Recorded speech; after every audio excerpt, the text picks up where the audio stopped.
So, welcome to Northern Powerhouses, our business success stories series of interviews where we discuss with local business leaders their backgrounds, their successes and their challenges, and what's really driving them forwards. And this afternoon, I'm delighted that we have with us Janet McGlaughlin and Matt Pallister of Marmion Limited. So, hi guys, thank you so much for taking some time with us today. If you'd like to introduce yourselves, Marmion, what you do, how you help people, and the special way you do it, that would be wonderful. Well, firstly, thanks for inviting us onto your podcast. We're quite comfortable with podcasts. We enjoy them. I think it's good to be able to share ideas. They're really good for sharing ideas. But I suppose looking at Marmion, I started Marmion, the concept in 2014 in my shed. I just resigned from a business, another recruitment business, but they specialize in contracts. And I thought, what am I going to do with the rest of my life? And I thought, okay, my kids had just gone off to university. Who would I trust with my children if they were looking for work? Because I've got 35 years experience. This month, actually, in fact, I think it's today is my 35th anniversary. Wow. So I'm a long server within the recruitment industry. Congratulations. Thank you very much. It's been a hard paper round, as you can see. But I really wanted to, I do love what I do. I've always really enjoyed it. Although in the first year, I really hated it. For me, it was completely the opposite of my values. What I enjoyed was I was just constantly meeting people and learning about what it was that they did, how they did it, what they were looking for. I had to learn about business so quickly. But when I set Marmion up, what I wanted to do was I wanted to try and create a business that other people would come in and love it the way that I did too, or that I do. So it meant really starting from scratch and from the very beginning, not taking the easy route and just creating an opportunity for people to learn what I learned and to help people find permanent jobs. We only do permanent work at the moment. Right. So it's businesses that are looking for permanent staff, not temps. The beauty of that was I always felt if you really make a change if someone is looking for a permanent job and it's not short-termist. I like looking at the longer term view. So I wanted something that also was focused very much on the benefit for all, not just for the agency, because obviously how it's financed, but I wanted to focus on ethics. And that was so important to me, have an ethical business. My husband said to me when I set the business up, so Janet, how much money will you make? And he hates it. Every time I say this, he goes, why do you say that? It makes me sound such and such. I said, no, because it's our money that I was spending. So of course you're going to be worried. But I said, if I do it right, then I will get paid for doing it. But so I wasn't focused, so it wasn't the focus of the money, but that's the whole point, was create an ethical recruitment business that would introduce young people or people who are wanting a career change or whatever into a job that they could see themselves in it for maybe 35 years, like me.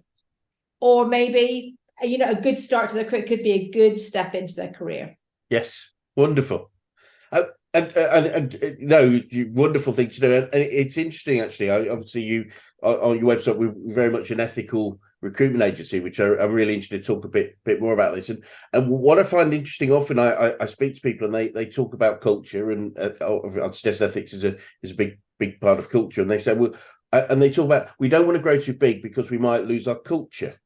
But what I often say to people is, great businesses grow effectively because of their culture. So by maintaining culture, that creates success and growth. It's not the other way around of if you're successful, you can afford to have culture. Culture should be at the heart of everything you do. How do you feel about that? I think one of the things when I look at these businesses that open up, who've got a really great positive culture, I think people mistake happy, having a consistently happy, hilarious, fun environment as having culture. That's, to me, it's not sustainable, because we're not entitled to be happy every day, and not every day is going to be a great day. But it's about what you do, how you deal with those days when it's not so good, and how the people around you respond to that, and the support that you give. Absolutely. Because that's how you develop business resilience. And what they expect is, in terms of the leadership team, is they expect that you will guide them through not just the good days and enjoy those good days, but also let them know that, those bad days you have, That's just normal. And what we'll do is together we'll get through the difficult ones. And we have seen, I can tell you now, I have seen a lot since we launched in 2016. I mean, obviously, looking back, that's got some quite significant issues in play there. So probably we'll talk through them at the moment. So it was interesting that you said there that you weren't, I'm sorry, I'll make sure I understand what you said, but you were uncomfortable for that sort of first year of founding the business. Why did you pick marketing as a business? Recruitment as a business from a market perspective initially? When I came into the industry, first of all, yes, I did.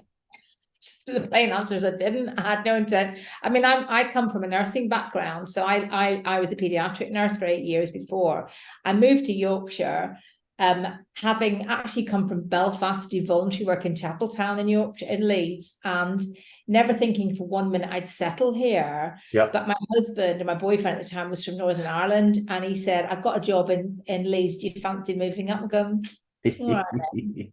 Got out of the train station in Leeds and went, oh my God, where am I going to spend my wages? But what was so wonderful about the many, many very happy years I've had in Yorkshire is how Yorkshire has evolved, how it's really come out of where it was, typical manufacturing, industrial kind of thing, into this culture of a much more sophisticated business environment, but one that hasn't lost its earthiness, and I love that. So that's how I ended up. Really, definitely wasn't a deliberate choice. It was by accident. No. And how about yourself, Matt? Very similar. When I was, preparing for coming on here today, I think I was thinking about, my background and, what we've done over the last 6-7 years, and I also fell into recruitment by accident. I spent about 4.5 years in a completely different industry. I worked in a state agency in my hometown. Got to a point where I wasn't being challenged anymore, and so I reached out to Janet actually to ask for help looking for a new opportunity, because obviously I knew Janet, and started as a candidate, ended up as an employee of Marmion through that process of being a candidate. And actually, quite often in terms of us building our team, that has been quite a common common thing that's happened. We've interviewed a candidate, who's reached out to us to help for their job search, and they've ended up becoming an employee. But here we are 6.5 years later, and that journey we've been on from Janet's back garden shed to Leeds city centre to now on a thriving business park in Leeds, it's been a journey. And there's lots of stories I'm sure we can tell as we go through this conversation today, because the things I've learned as someone who started as a trainee in an industry that I knew nothing about, from someone who's been in the industry for 35 years, to the point now where I'm, on the board, running the business with Janet, and, facing new challenges each and every day.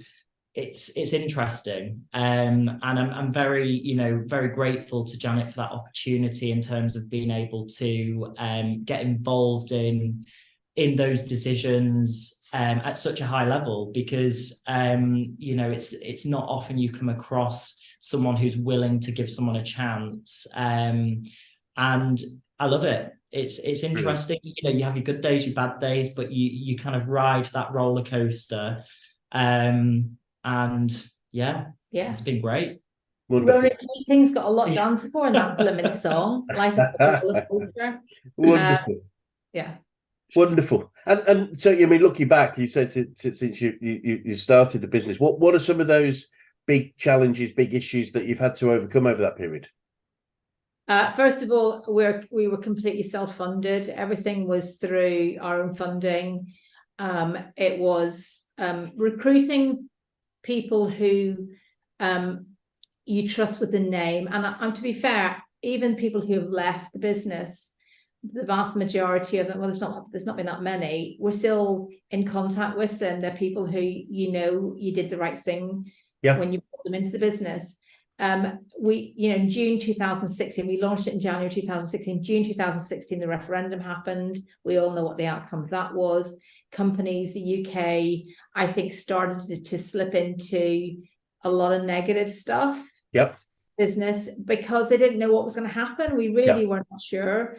And we had to ride that storm. But also our industry, sadly, the industry we're in, hasn't always helped itself. There are some really good people in our industry. I believe that we're one of those, definitely one of those. But unfortunately, a lot of people who come into the industry because it's not regulated just start, or there's no real governance on it.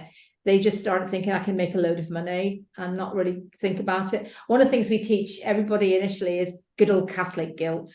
What that really means is have a conscience, be aware of the impact you have on others. Yes.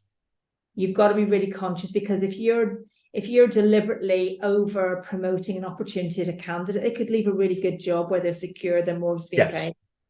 And with a business, if you're persuading somebody, and even though they have the final decision anyway, if you're trying to over promote someone, not give the truth behind someone's reason for applying, and they go in there, they can do a lot of damage to especially small business. And our business, our sweet spot are SMEs.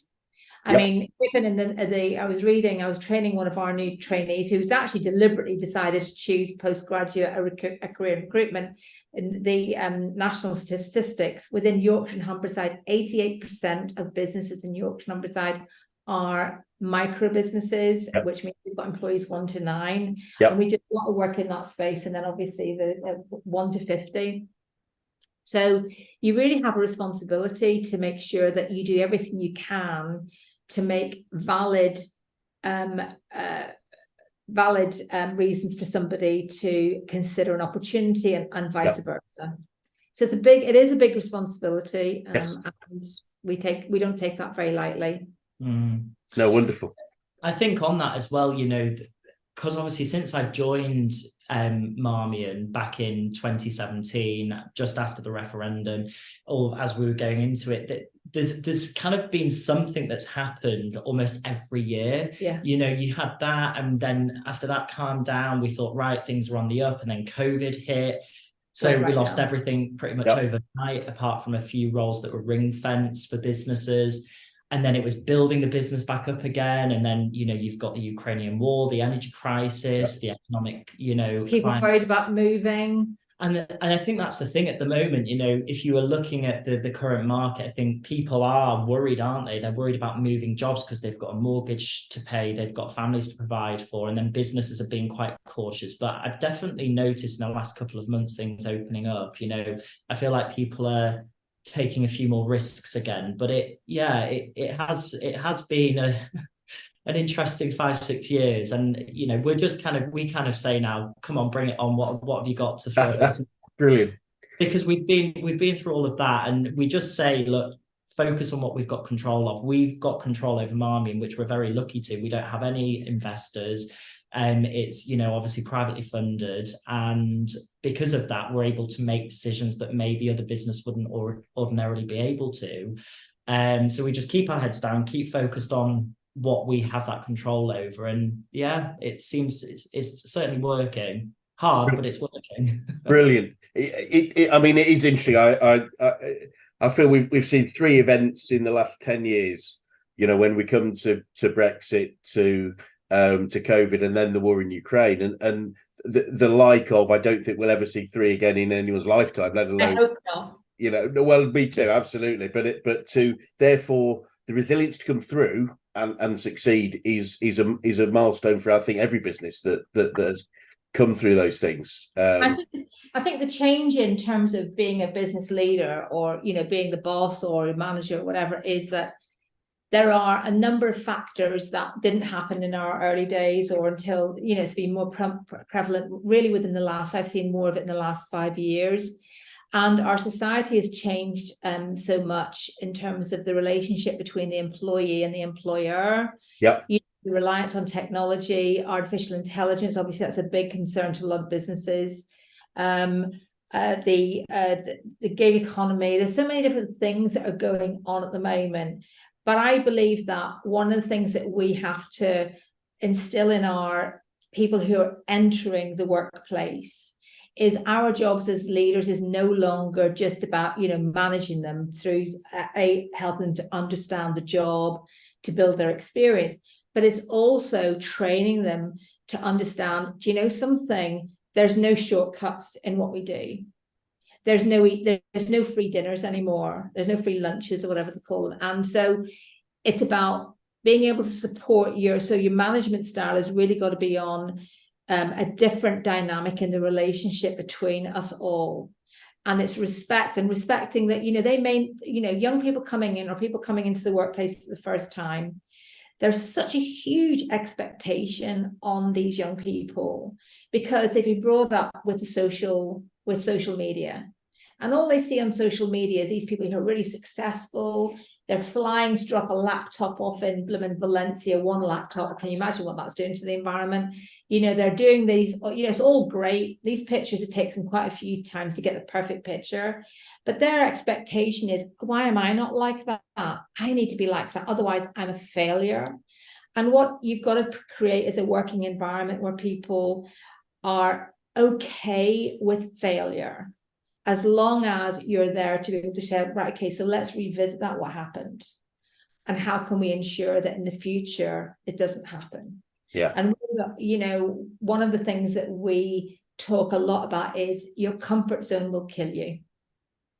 And Matt, tell you, Yeah, I mean, when I joined Janet, I think, like I said before, I'd got to this point where I was extremely comfortable in my job. I was doing really well, but there's nowhere further for me to go. I was going to work and I was quite bored, to be quite honest with you. And so I said to Janet when I joined her, look, I don't ever want to become complacent. I want you to keep pushing me. When it gets to that point where I've maybe done all I can do, push me further, put me in those situations where maybe I don't feel comfortable. For me, talking to you here today, Chris, although when I do get talking, I'm quite confident.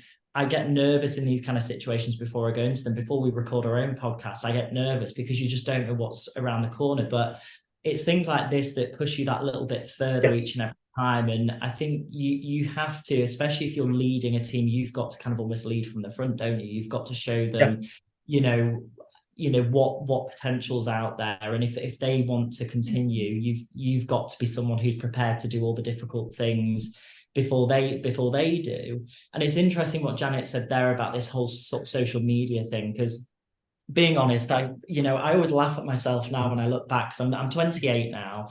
And when I left school, I've always been interested in business. And I kind of thought, oh yeah, by the time I'm maybe 21, 22, I'll be a millionaire, because I was going to set a business up and do all of this. And I look back now and I laugh, because you realize when you start working, and especially when you're running a business, you realize the true reality of, what goes on behind the scene and how much it actually costs to run a business. Yeah. But that came from social media, watching these success stories on social media where people have built these overnight success these overnight successes. It's not true. Yes, they probably have worked very hard, but it doesn't happen overnight. There is a lot of work that has to go in behind the scenes, and they never show you the true hardships of what it took to get to that point. They only show you all the good bits. Yep. And that's why I quite like some of these, more real podcasts now that I listen to occasionally, where they actually get people on, they actually just talk about it in real terms. They talk about what it's taken for them to get to that point in their career. And quite often you'll see those people that they are interviewing are usually in their, 40s, 50s, 60s. So, the reality is it's going to probably take me a long time to become a millionaire. Hopefully one day, we'll see. But I can't imagine what it's like now for this new generation that are coming into the workforce, because obviously social media for me came a little bit later in life, but people like my brother who's 21 and people that are leaving school or going to university now, they have literally grown up with that from primary school, secondary school. And so it is a very weird shift that we're starting to see in the workplace and the workforce that's out there, this new workforce that's coming through. And one thing Janet and I always say is that we, aside from everything Janet's already said, it's teaching resilience as well. Yeah. It's that resilience that they need to realize that actually when they start working, it's not all, it's not all flowers and roses out there. Yeah, yes, it's as you say, you've got the the 0.001% that make it just by not by accident, it's unfair, but can be a success at 18 because of what they're doing on 20. But for every one of those, there's another hundreds of millions of other people that aren't, as you say. And if we're in that category, there's no replacement for hard work. I think I love the phrase. I think I picked up a little while ago. I'll paraphrase it slightly, but I think it was good judgment comes from experience, which comes from bad judgment. And it's understanding, it's making mistakes help us learn things. And if we haven't made mistakes, we've probably just been lucky. I mean, look, when I went into the business, I never thought it was going to be easy. I've worked really, I'm typically somebody who is very comfortable in difficult environments because I started my career in pediatrics. In pediatrics, when you're dealing with children, there's a lot of risk involved in nursing sick children, yes. And you're dealing with patients who are, the parents of these children who are in very high levels, experiencing high levels of stress because it's their child. So coming into this kind of thing, I always say to people, I say to clients, the great thing about my job is I can't kill anyone. There are very few occasions when I do wish I could kill somebody, but then but not often, because one of the things I always go back to is I am very grateful and privileged to be in the position that I'm in. Yeah. I'm the last person I can think about in the business when it comes to what you do. I'm the last person I will think about because that's the thing about being the boss. But the joy that you get when you see someone who's starting, who's completely green, and you see them grow, that is, the most satisfying thing that you can get out of doing what you do as a boss, as a business leader. But you will not get anywhere without, if anybody's thinking about starting a business, you will not get anywhere if all you think about is, I want a flash car. What you got to think about is, what am I going to do? Why am I doing it? And how will that benefit the people I'm doing it with and for? Mm-hmm. They're the things for me that are quite naturally part of the things that drive me through. And getting up in the morning, don't get me wrong, there are times I think, oh God, I wish I could just go and have a coffee morning. And, I'm starting to do a little bit more of that. I try and have a Friday, I'm trying to reduce my down to 4 days a week. Doesn't always work, but that's fine. But for the most part, actually, it's beginning to. But if somebody's going to start up a business of their own, think about who they're doing it for, why they're doing it, what difference will they make? And, is it sustainable? The recruitment industry is an industry that is very sustainable, but there is a big trust. People have to trust you because there's so many things that could go wrong. And it's about one of the reasons why, even though on the 20th of March, 2020, our business was like that, and it just went like that. What brought it back up there again was because up to that point, when it's going like that, pre-20th of 20-odd March, we built a lot of trust and goodwill with our clients. They knew that actually Marmion would always do what's right for them, the best for them. So when the opportunity came to come back to us, and it makes me quite, it makes me quite emotional because I'm so grateful. I'm getting very emotional again. I'm so grateful to them for doing that. Brilliant. Well, we get what we deserve ultimately, haven't we? If we put effort, if our clients know that we act with integrity and with their best interests at heart, then they are often there to support us when we need that support. And I think it is a two-way partnership. There may be a flow of cash in one direction, but that's in return for valuable services. So having respect for the other person, respect for ourselves is really key. So it's great to hear how that you've been so well supported by your client base, and obviously a great example of how the challenges we've had to face and you've had to face have left their mark, which they have on many businesses. Mindfulness is also, for me, is being mindful of the things that you should be And I'm not a tree hugger. I don't go around hugging trees. Like, I love trees, but I'm very pragmatic. Not for hugging. Huh? But That you love trees, but not for hugging, which I'm a hugger, but I'm not a tree hugger. at. But bless them if they do, that's fine. But I think, mindfulness and being kind these are two characteristics that you look for in the people that I work with and we work with, whether they're a candidate, a client, a hiring business, or colleagues. And I believe that that's a huge feature now for many people. What they're looking for when they're going to look at jobs, they're looking for culture that includes those two characteristics. And as I say, the world of work, the dynamic and the relationship between an employee and employer has changed a lot, and for the right reasons. I mean, I've worked in highly misogynistic environments in my career, and talking, there's been some environments that I think, oh my God, how did I survive that? But because I genuinely believe that for the most part, people are generally good. Yeah, but not everybody is. Yeah, I think that's right.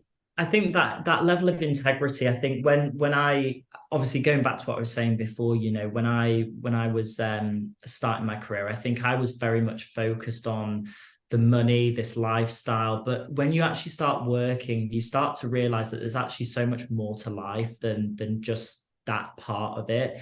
And running a business, I think when you actually see the success of everyone else, I think for me, what I've loved moving away from being managed to moving into management and leadership is actually seeing the impact that you have on other people's lives.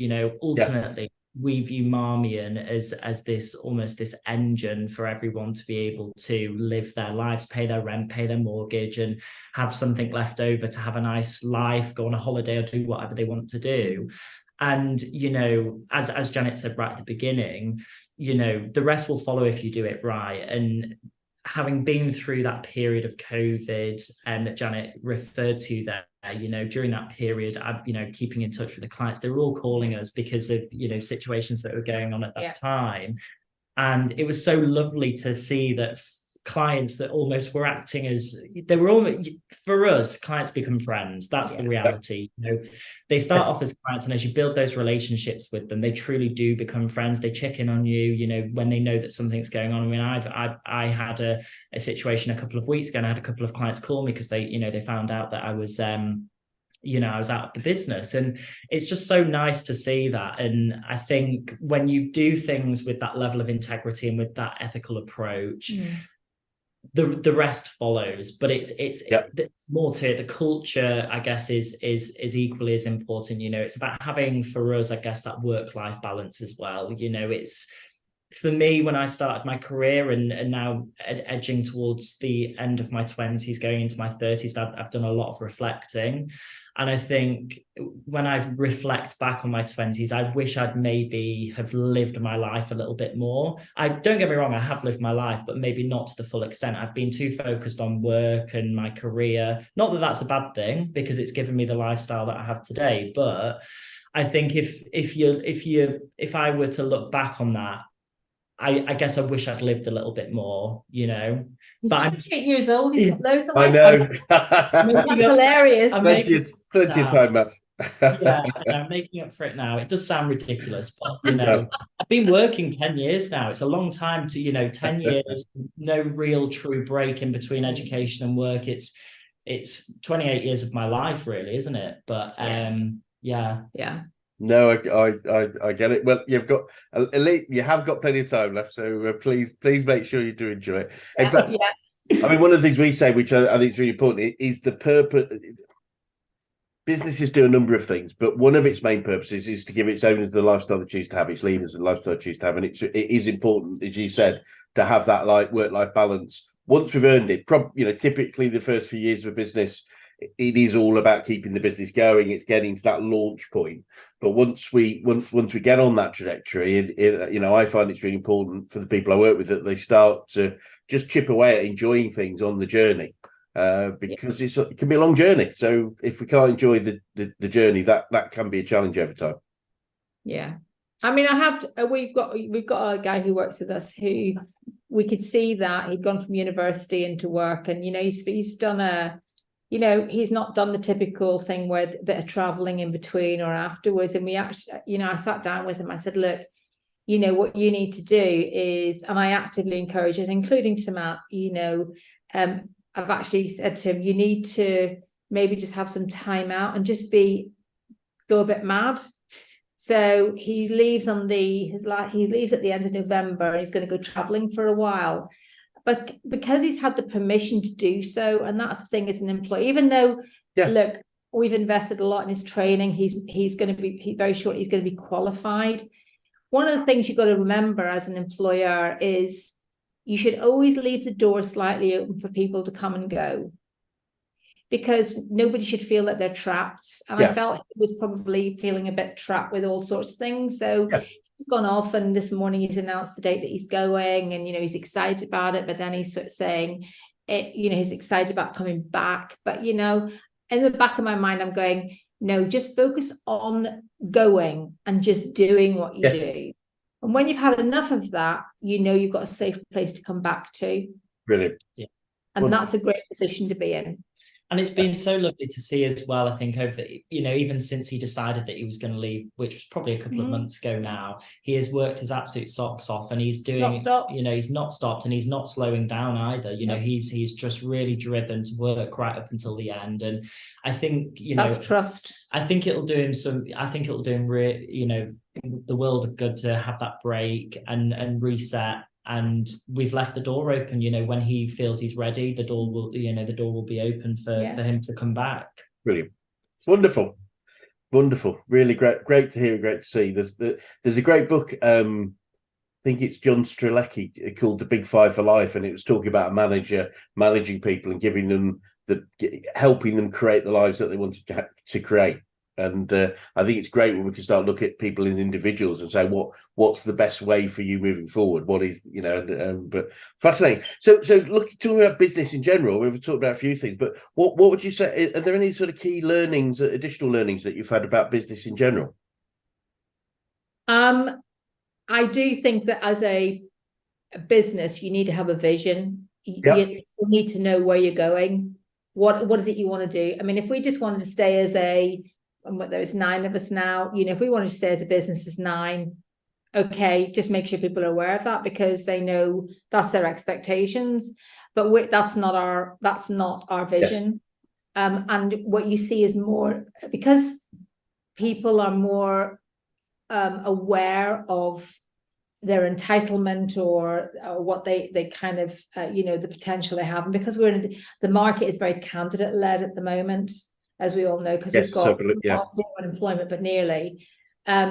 What they expect from their business leader is, have you got a vision? Where am I going? What's the opportunity for me?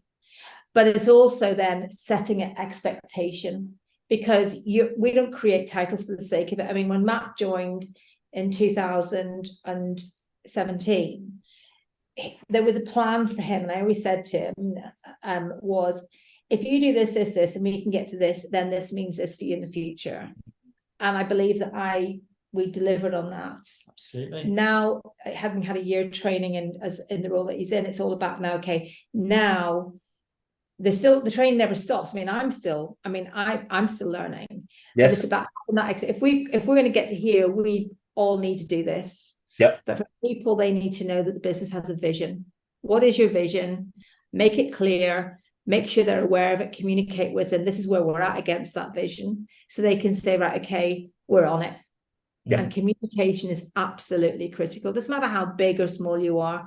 And I also believe that what they expect is authenticity. They expect you to be honest. If it's not going well, if you know something, it's not going well. So what you got to do is you got to do a reset, and we've had resets where we've had to say, look, this is where we're at the moment. We carry on like this, we may not get to where we want to get to, because it is tough. Yeah. But they will go with you. Your colleagues will go with you if they know that you've got somebody who's steering them in that direction. Yeah. Yeah, no, that makes loads of sense. And you probably, where we're a business coaching organisation, I'm keen to know who are the best coaches you've worked with, whether that's in business, sport, or life in general? I'll start.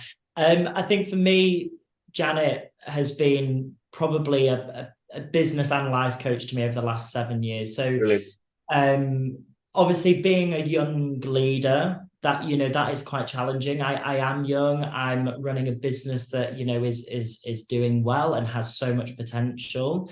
And with that, you face so many challenges. We've discussed many of them with you today, Chris. And I'm someone who does a lot of reflecting. I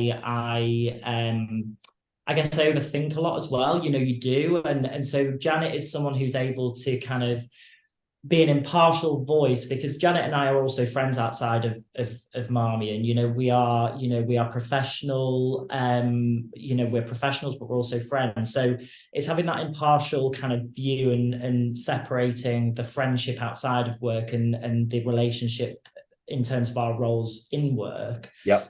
And Janet's been able to kind of lead me through the last 7 years from both sides, but whilst having that impartial view in terms of looking at it from both angles.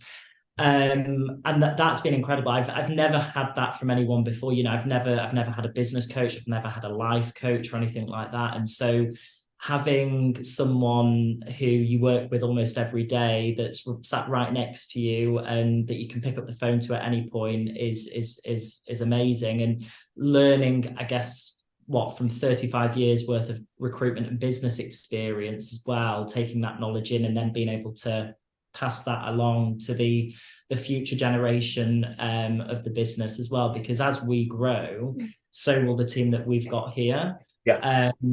That's really important, and I think that's one thing I've struggled with actually, is being able to let go. I'm very don't like to use the phrase, I'm a bit of a control freak to an extent, because I like detail. I like to make sure things are done properly. And I guess it's good in some respects, because that's allowed me to have a very successful career in recruitment, because I've been so focused on the quality of detail that I've put into being a recruitment consultant.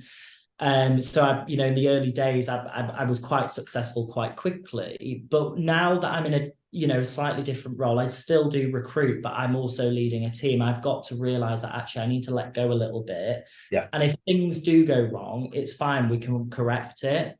And it's also realizing that mistakes do happen. I'm someone that doesn't like to make mistakes. I like everything to be perfect, but in business, nothing ever can be perfect. Because we deal with people. And especially in our business, it's dealing with people and they let you down sometimes. Yep. Yeah. And we have no control over that. And that is probably a learning that I've taken in both business and my personal life, especially over the last year or two, is that I've only got control what I've got control over. I can't control how other people act towards me. Yes. And that's within what we do here at work and in life. Yep. You only have control over what you have control over. And I guess that's one, I don't even know if that's a quote, but I guess that's one of my sayings now. And I do say that quite a lot. And it's given me this huge shift in perspective where I'm now very much just like, do you know what? I'm just going to keep doing what I can do.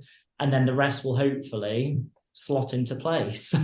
Yeah. Whereas I'm a complete control freak. I make no apology for that. However, we're very similar, aren't we? However, what I have learned over the years is and this is part of when you create a business. When I started the business, I'm a natural control freak. But what you got to learn is you can't actually control everything. You can influence.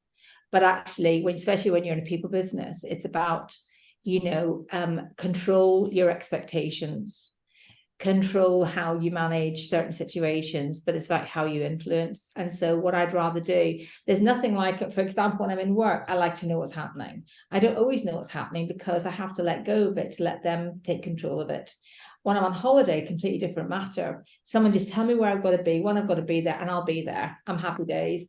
It's a different thing when you've got... Yes. When you're creating a legacy business, which is a legacy business, is the control has to be insofar as that you can influence people to go on that journey with you. Yep. You can invest in people to make sure they've got the tools and the skills to be able to do what they need to do. And then you've got to just trust your instinct in the people that you work with, that they can get on with it, but always being mindful that you've got that helicopter view of what's going on, so that when things maybe aren't as smooth as you'd like them to be, you can come in and help them to get through it. So yes. My job at this level is to help the generation of leaders that will take over the business in the future, to help them to understand, actually, you don't always have control. You just got to be resilient, but you got to know how to deal with it when it happens, because you've got to keep those people on board and going, cabin crews panicking because the flight's about to fall through 34,000 feet. If they're calm, you're calm, and that's the key thing. Brilliant. Makes a lot of sense. So looking forward, what does the future look like for you guys, and what challenges do you face, do you think, if any? I believe that the challenges we face is because we're the middle people in what we do, and it's about and we're providing people into businesses.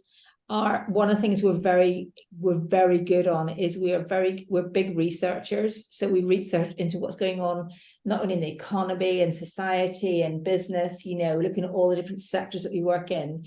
We try and predict, well, what behaviors are changing in the workplace, and providing that information to businesses, say, look, you need to adapt. You do need to adapt. Don't be afraid of it, because if you don't confront it, deal with it, you're never going to attract the kind of people you want to be able to make your business successful. And it can be successful by just changing things, some simple things, but also just going with the flow. I mean, you look at how things are, people hardly wear suits anymore into work. There's flexible working, hybrid working. There's, different attitude in the workplace, different things. Don't fight it, learn about it and adapt. Because Darwin's theory was not the strongest and the fittest will survive. It's people that will adapt. They're the ones that will. Flexible. Yeah, absolutely. And we've had to adapt. I've had to adapt over my career, but I actually quite like that. I like change. I mean, when I look at the people that I work with, and one of the questions you've asked was, who was your best coach? I would struggle with that, because I look at people, at businesses. I mean, I read a lot. I mean, Blinkist is one of my favorite apps. Have you ever seen Blinkist? Yes, yeah. It's brilliant, because I don't read a lot of books. I don't have time. But I mean, this morning at 6:15, I was still reading. I was reading a couple of these Blinkist books, and they're brilliant. I get some great ideas from that. I go a lot to, we go to events where we listen to people that are experts in their field. Have I had a coach? No, I've never had a coach ever. But what I have had is bosses who realize that if they invest in me, I will use that investment to help their business to grow. So that's where, that's probably how I've learned over the years. Great. I think from my perspective, I think, in terms of looking at the market and where that's at in terms of what we do, that it is going to be challenging years ahead, I think, because a lot is changing, but we are great at building those relationships with people. We've got more and more referrals coming in. Even just in the last 2 days alone, our pipeline has increased quite significantly in terms of the active jobs that we're working on. So we know that if we keep focused, then it will continue and we will grow. I think where the challenge may come in is now that kind of almost growing pains period. I was actually talking to Janet just last week. We were out walking around the lake. We're having a walking meeting for about an hour. And I said, we thought the last 7 years were hard. I think it's just about to start, because you get to that point, we're at 9 now, and getting from 9 to past that point of probably 15, 20 people, I think is going to be a really tough period for us, because you're balancing out your pipeline activities in terms of business coming in and knowing when's the right time to recruit, finding the right people for us. And finding people that can coach and support those people as well. Yeah. Don't get me wrong, just because I kind of wish sometimes that I did have somebody, could have made some of those growing pains a little less painful. Yeah. So I do believe in, in finding people come in and who are experts in their field coming in and helping the team, because I don't have time to do it, and there are other people. I think sometimes it's a bit like your kids when you're bringing up children. I may have been through that and seen it and gone, oh God, don't do the same thing that I've done because it's painful.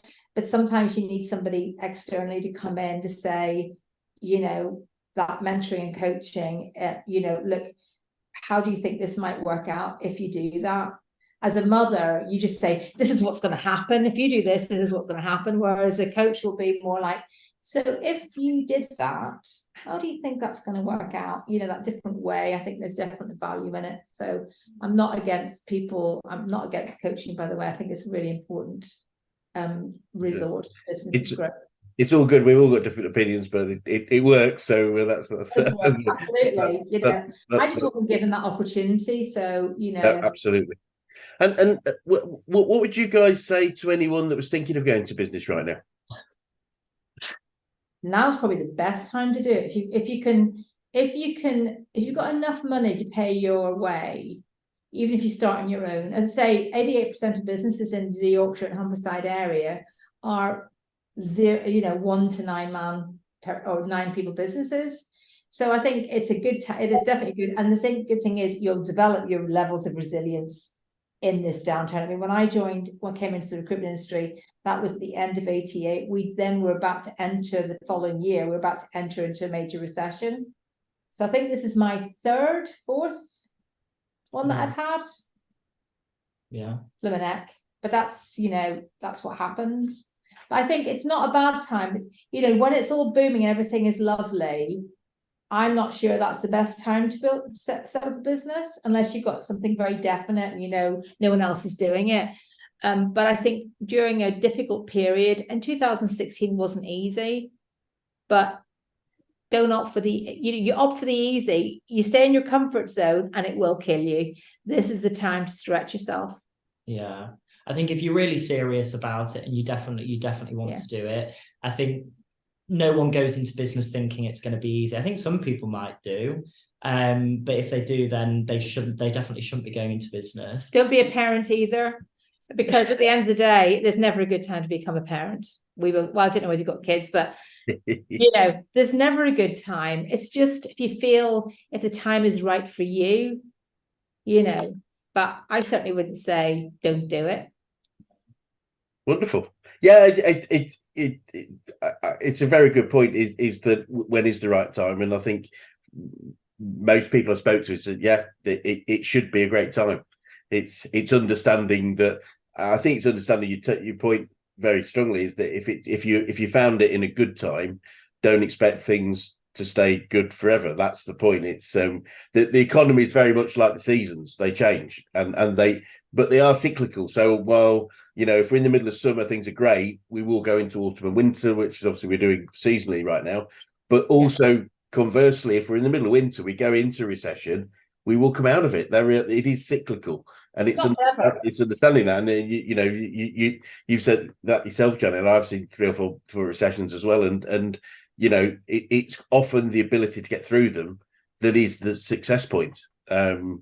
It's interesting you talk. Actually, to go back to your point, Matt, was about people, because we grew our business to we just got over 100 people before we sold it, and there are so many different stages in a team size, because when you found a team where you are right now, you still make it when you get past sort of, as you said, 10, 15 to 20, you start to not necessarily know everybody as well as you do when you've got a team of 5 to 10, because you probably all know each other, know families, pets, all those sorts of things. And it's understanding as you grow that eventually, without a lot of hard work, we start to not know them as well as we could or should do. And ultimately, sometimes people get recruited and you've never met them. I mean, I would say the other thing about if you're going to start a business, the best thing to have is do some things that you understand. And if you love it and you're passionate about it, even better. I understand the recruitment business. B, I really love what I do. I really do love what I do. I haven't lost that passion after 35 years. But that didn't mean to say it was made it easier. But what it did, I had my eyes wide open into what I was going into. Yes. I knew that it was gonna. I knew all the things that when you do your SWOT and do whatever else you do, you sort of think, yeah, these are the challenges I'm going to face. Do I have the energy and the drive to be able to face them and just to carry on with it? So I would say to anybody starting a business, do your research. Understand, just because there's competitors out there doesn't mean to say that you should worry about that, because if you haven't got any competitors, it means that no one else is doing it, and therefore, you can't be better than them or equal to them or whatever. But really think about what you're going to do, because you're going to be doing it for quite a long time.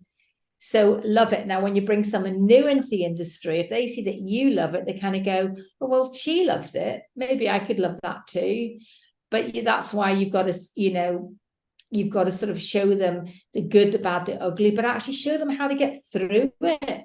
Be there to hold people, hold their, pick them up when they're down and say, right, okay, it's all good. We're going to get through this. Because invariably you will do. Yep. Yeah. Absolutely. Your values as well, I think.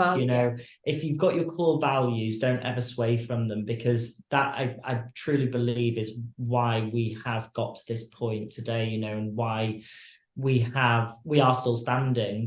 We've always stuck true to that. We have got only 5-star reviews on Trustpilot and Google. We've got an excellent reputation. And we're really now at that point where we've got those true foundations for the business, and it's just about shouting about it and letting more people know, so we can grow. That is truly where we're at, and it's quite an exciting time. It's quite exciting being at that point where we know we've kind of got all the back end systems, processes, etc. in place, and it's a case of just building on it. Brilliant. Yeah. Brilliant. And final question, what would be the best advice you could give an 18-year-old you if you could go back in time and do so? Well, Matt, you do first. He's only 10 years away from that now. Absolutely. I think for me, be confident, realize what you're capable of, and don't care so much about what other people think, because it doesn't really matter. Just stay true to yourself. Brilliant. Very, very, very wise words. If I was to go back to my 18-year-old self, was at the age of 18, I made sure what I said was, I'm not going to listen to what anybody else says. I would listen to those people wise people, but everybody, when people are being negative, just stay away from them, stay away from negative. That's why I don't listen to the news.